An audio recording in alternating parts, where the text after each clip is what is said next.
តោះបងប្អូនទាំងអស់គ្នាថ្ងៃនេះមកទស្សនាទាំងអស់គ្នាជាមួយនឹងសួនបន្លែវង្វេងរបស់យើងបងប្អូនចង់ដឹងអត់ថាក្នុងនឹងមានអីខ្លះតោះមកទស្សនាទាំងអស់គ្នា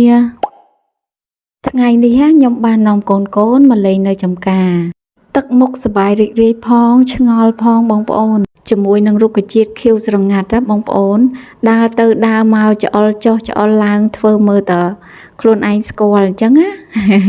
ដូចមនុស្សធំអញ្ចឹងលោកមេបាវក្រោយកូនលោកមេបាវឃើញទេអូមេបាវណាមេបាវលោកអ៊ីអត់មេបាវអ៊ីចាំមេបាវណាអ៊ីតែកំពុងការមួយចាចាំកណ្ដុំឆាយយីអត់មើលហាត់មើលហើយវ័យនេះគឺជាវ័យដែលគាត់ចង់ចេះចង់ដឹងដូច្នេះហើយប៉ាម៉ាក់ទាំងអស់អាចបង្រៀនគាត់បានពីអ្វីដែលល្អខ្ញុំតែងតែព្យាយាមបង្រៀនគាត់ជានិច្ចដូចជាវីដេអូដែលបងប្អូនបានឃើញនៅក្នុង Channel របស់ខ្ញុំអញ្ចឹងបើសិនជាបងប្អូនចូលចិត្តសកម្មភាពរបស់កូនខ្ញុំកុំភ្លេចជួយ Subscribe ម្នាក់មួយផងណាអរគុណច្រើន